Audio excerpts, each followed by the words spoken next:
नमस्कार मित्र. दिवाळीच्या पुन्हा एकदा शुभेच्छा. दिवाळीचे फटाके फुटायला सुरुवात झाली आहे. म्हणजे गल्लोगल्ली रस्तोरस्ती हे फटाके फुटतातच आहेत. पण राजकीय फटाके एका बाजूला फुटत असताना हिंदूंच्या धार्मिक भावनांवरतीही काही लोक हे असे सुतळी बॉम्ब, अनार, रसगुल्ले फोडायला सुरुवात करायला लागलेले आहेत. ही मंडळी कपाळकरंटी जी काही मंडळी आहेत ना, ती कोण आहेत? तर आहेत हिंदूच, आहेत मराठीच. पण यांना त्या लसणीच्या कांड्यांचा जाम पुळका असतो. एक जो लसणीच्या कांड्यांचा तारणहार जो आहे ना, ज्याला हा पुळका आला आहे, तो काँग्रेसी आहे. त्यामुळे त्याच्यावर झालेल्या काँग्रेसी संस्कारांचा जो पगडा आहे तो बाहेर येतोय. एक ताई अशा आहेत की ज्या पूर्वी मनसेत होत्या, महाराष्ट्र नवनिर्माण सेनेमध्ये. आता तिथून मग त्या अजितदादांच्या राष्ट्रवादीत आल्या. आता ह्या दोन्ही पक्षांबद्दल आपण काय बोलायचं, म्हणजे यांची जातकुळी कशी आहे किंवा त्या पक्षांमध्ये यांच्यावर कसे संस्कार होतात, याबद्दल बोलताना आता 100दा विचार करावा लागतो. महाराष्ट्र नवनिर्माण सेना मराठी माणसासाठी लढणारी झगडणारी ही एकमेव संघटना. मी आता एकमेव हा शब्द वापरला आहे मुद्दाम, कारण शिवसेना, माननीय बाळासाहेब ठाकरेंनी जी संघटना स्थापन केली शिवसेना, त्याची पुढे शकलं झाली, 2 तुकडे झाले. एक उभाटा गट, एक शिंदे सेना. आता ह्या दोन्ही सेना ज्या आहेत, या दोन्ही सेनांचे आपापले अजेंडे आहेत आणि ते त्या आपापल्या अजेंड्यावर चालत आहेत. त्या तुलनेत महाराष्ट्र नवनिर्माण सेना किमान मराठी माणसांचा जो काही हिताचा जो विषय आहे, मराठी माणसांच्या न्याय हक्कांचा जो विषय आहे, मराठी भाषेचा विषय आहे, मराठी असण्याचा विषय आहे, मराठी अस्मितेचा विषय, तो तरी घेऊन पुढे जात होती. पण झाले काय की या सगळ्या संघटना, या संघटनांचे कार्यकर्ते किती प्रामाणिक असले तरी या संघटनांना दिशा देणारं नेतृत्व जे असतं ते जर वात कुक्कुट यंत्रासारखं जशी हवा येईल तसं जर ते वळत असेल, फिरत असेल, त्यामुळे खालच्या सगळ्या त्यांच्या अनुयायांमध्ये गोंधळ उडतो. कुणीतरी म्हणून गेले, नेता असा असावा जो एखादा अप्रिय निर्णयसुद्धा आपल्या अनुयायांमध्ये अगदी ठसवून पटवून देऊ शकणारा असावा, कुठल्या तरी लोकप्रिय निर्णयांच्या मागे धावणारा नसावा.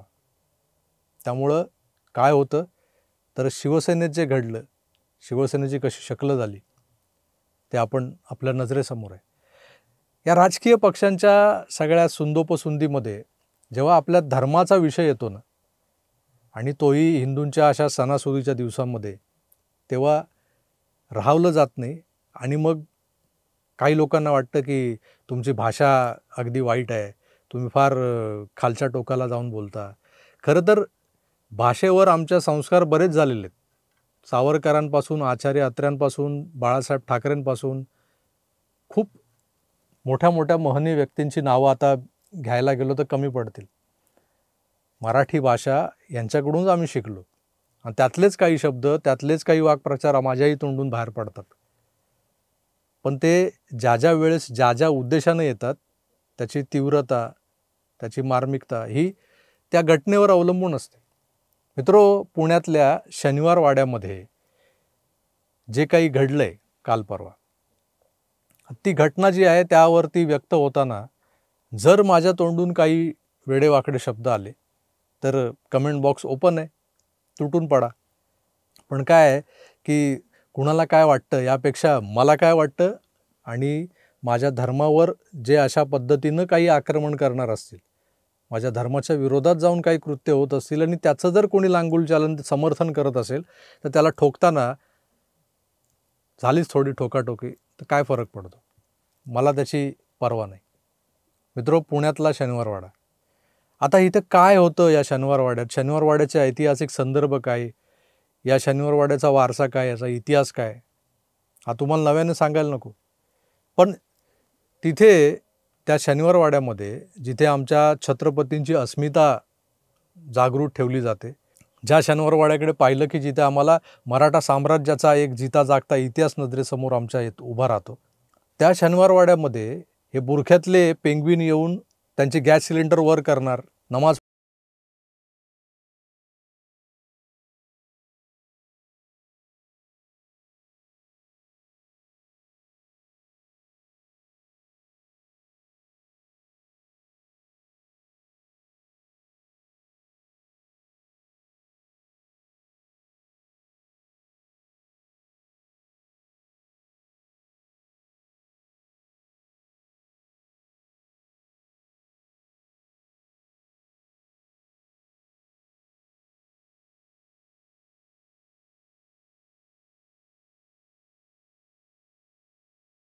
तुम्हाला जागा नाही आहेत दुसऱ्या, तुम्हाला तुमची घरं नाही आहेत, तुमच्या धर्मासाठी बांधून तुम्ही घेतलेली आणि बऱ्याचदा आमच्या हिंदू मंदिरांवर अतिक्रमण करून बांधलेली जी काही तुमची जी कबाडखाने जी आहेत, ज्याला मशीद म्हणता तुम्ही, ईदगाह म्हणता, तिथं का तुम्हाला नमाज पडायला तुम्हाला त्रास होतो?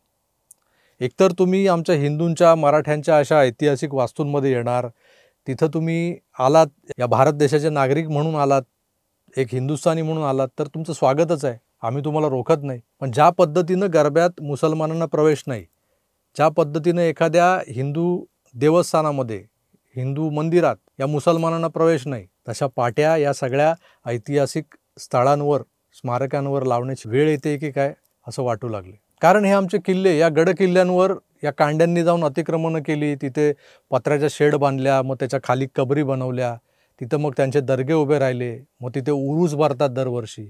काय काय चाललंय, विशाळगडापासून प्रतापगड असो, महाराजांचा कुठला किल्ला यांनी सोडला नाही. एक शनिवारवाडा जो काही आता शिल्लक होता पुण्यातला, कारण तो भरवस्तीत आहे, त्या शनिवारवाड्यावरही अतिक्रमण सुरू झालं की काय यांचं? म्हणजे आता हळूहळू यांनी सुरुवात केली आहे, इथे नमाज पडून बघूया, कुणी हटकलं नाही तर मग उद्या चादर टाकू, शेड बांधू, एक पांढरी कबर उभी करू चुना फासलेली, मग तिथे शनिवारवाड्यात दर्गा उभा करू. आणि याला जर कुणी विरोध केला, कुठल्या हिंदुत्ववादी कार्यकर्त्यांनी, आमच्या मेधाताईंनी, खासदार मेधाताई कुलकर्णींनी तिथे जाऊन गोमूत्राने ती जागा स्वच्छ केली, पवित्र केली, जी अपवित्र झाली होती, तर तुम्हाला मिरच्या का झोंबल्या हो? आणि कुणाला झोंबल्या? कुठल्या लसणीच्या कांड्याला झोंबलेलं नाही आहेत. हे आपलीच माणसं आहेत. सचिन सावंत काँग्रेसचे प्रवक्ते आहेत, ते म्हणतात अहो या शनिवारवाड्यात मस्तानी राहून गेली. हो, मस्तानी राहून गेली. मस्तानीचा जर इतिहास तुम्ही कधी वाचलाय का, अभ्यासलाय का? मस्तानी कोण होती? तिच्या जन्माची कहाणी तुम्ही वाचली आहे का? बरं, तिच्या कुठल्या तरी अशा प्रारब्धामुळे तिच्यावर मुसलमान किंवा तिचा धर्म इस्लाम असं जर काही आपण धरून चाललो, तर ती लग्न करून जेव्हा पुण्यात आली, या शनिवारवाड्यात मस्तानी राहिली तर ती आमच्या राज्यकर्त्यांची राणी म्हणून राहिली होती. म्हणून इथे कुठल्याही मस्तानींनी यावं आणि नमाज पडावं असं काही जरुरी नाही, कारण ही नमाज पडण्याची जागाच नाही आहे मुळी ना. मग इथे ते म्हणतात की मग त्या तुमच्या वास्तूमध्ये तुम्ही इथे बसून जप करा की तुम्हाला कोणी अडवलंय? नाही ना, आम्हाला तेवढं कळतं जपजाप्य कुठे करायचं असतं, आमची संस्कृती कुठे जपायची असते, देव पूजा अर्चा हे कुठं केलं जातं. शेवटी शिवरायांचे किल्ले आमच्यासाठी मंदिरासमानच आहेत आणि तिथं शिवरायांचीच पूजा करतो आम्ही. शिवरायांच्या प्रतिमेवर पुष्पहार घालतो, त्यांच्या पायाशी फुलं वाहतो, साष्टांग दंडवत नेहमीच असतो आमचा. पण याचा अर्थ असा नाही की इतर धर्मियांना येऊन इथं आमच्या भावनांशी खेळावं, नमाज पडावेत. बरं, त्या ताई रुपालीताई ठोंबरे त्याही काहीतरी बरळत आहेत. त्या तर म्हणे शनिवारवाडा कोणाच्या बापाचा नाही आहे, इथे कोणी येऊ शकतं. कोणी येऊ शकतं, आम्ही कुणाला अडवलं आहे? हिंदू कुणालाच अडवत नाही आणि आम्ही असा दावाही करत नाही की हा शनिवारवाडा म्हणजे फक्त हिंदूंनीच इथे प्रवेश करावा. मुसलमानही इथे येतात, पुण्यातले, पुण्याबाहेर राहणारे, एक प्रेक्षणीय स्थळ म्हणून बघायला येतात, बघून जातात, काही काळ तिथं विसावतात तिथल्या हिरवळीवर, तोवर ठीक होतो. पण आता हे शनिवारवाड्यात येऊन नमाज पडतायत, तर त्याला जर कुठल्या हिंदूंनी अटकाव केला तर शनिवारवाडा कुणाच्या बापाचा नाही आहे वगैरे ही भाषा रुपालीताईंना कशी शोभते मला माहीत नाही. ती शोभो अथवा न शोभो, रुपालीताईंना बहुधा विसर पडला असावा की त्याही हिंदू आहेत. हिंदू म्हणून त्यांच्या भावना दुखावल्या जात नाही आहेत का या सगळ्या गोष्टींमुळे? आणि जर जात नसतील तर रुपालीताई सध्या ज्या पक्षाचं प्रतिनिधित्व करतायत, म्हणजे अजितदादांचा राष्ट्रवादी काँग्रेस पक्ष, त्या काँग्रेस पक्षाची जी काही शिकवण आहे, शाहू फुले आंबेडकर विचारसरणी, त्याच्यामध्ये छत्रपती शिवरायांना कुठे स्थान नाही आहे. कारण यांच्या लेखी हा महाराष्ट्र शिवरायांचा नाहीच आहे, हा शाफुआंचाच आहे. आणि या शाफुआ चळवळीचा जो काही परिणाम किंवा या संस्कारांचा परिणाम, या विचारांचा पगडा या मंडळींवर झालेला असतो ना, त्याच लोकांच्या तोंडून ही अशी भाषा बाहेर पडते. शनिवारवाडा कोणाच्या बापाचा नाही. शनिवारवाडा कोणाच्या बापाचा आहे? शनिवारवाडा या महाराष्ट्रातल्या प्रत्येक मराठ्यांच्या बापाचा आहे. त्या बापाचं नाव आहे छत्रपती श्रीमंत शिवाजी महाराज भोसले. आणि त्या बापाच्या आमच्या शनिवारवाड्यामध्ये जर कुणी लसणीचे कांडे येऊन आपले कुले वर करत असतील, त्यांच्या अल्लाची तिथे करुणा भाकत असतील, तर ते आम्ही खपवून घेणार नाही. अगदी उत्तम केलं मेधाताई कुलकर्णींनी, तिथं गोमूत्र शिंपडून ती जागा पवित्र केली. हे अशाच पद्धतीचं शुद्धीकरण जे आहे ते शुद्धीकरण होत राहणार. या कांड्यांनी कितीही अशुद्धीकरणाचे हे जे काही धंदे आहेत ना, हे जे काही उद्योग आहेत ना, ते किती अवलंबले या शांतताप्रिय समाजाच्या लेबलाच्या नावाखाली जे लोक वावरत आहेत आणि अशा पद्धतीची ही अशांती फैलावत आहेत समाजामध्ये. आता काय चालू आहे? दिवाळ सण हिंदूंचा सगळ्यात मोठा सण, आणि या सणाच्या पार्श्वभूमीवर यांना आपले कुले वर करायला शनिवारवाडा सापडतो आणि त्यांची पाठराखण करायला हे असे आमचे लोक बाहेर पडतात. शनिवारवाडा कोणाच्या बापाचा आहे का विचारायला. काहींना मस्तानी आठवते. या सगळ्यांना इतिहास नीट समजावून सांगावा लागेल आणि त्यासाठी प्रत्येक हिंदूनं आपलं हिंदुत्व हे किती कट्टर आहे हे दाखवण्यासाठी रस्त्यावर उतरलंच पाहिजे. मेधाताई कुलकर्णींनी उचललेलं पाऊल जे आहे त्याला पाठिंबा देण्यासाठी सगळ्यांनीच, पुण्यातल्याच काय महाराष्ट्रातल्या या हिंदुस्थानातल्या प्रत्येक हिंदूनं आपला जो काही अभिप्राय, आपलं जे काही निषेधाचं वक्तव्य आहे ते या कमेंट्समध्ये जरूर नोंदवलं पाहिजे. मित्रो, मी तुर्तास इथेच थांबतो, कारण या दिवाळ सणात उगाच काहीतरी प्रक्षोभक बोलून समाजातलं सौहार्द हे गढूळ करायचं नाही आहे मला, आणि तसा ठपकाही माझ्यावर घ्यायचा नाही. तरीही जे वाटलं ते बोललो, त्यावर तुमचं मत जरूर कळवा. मी तुर्तास इथेच थांबतो. पुन्हा भेटूच. तोवर काळजी घ्या आणि पाहत राहा आपलं आवडतं यूट्यूब चॅनल आकार DG9. धन्यवाद. नमस्कार.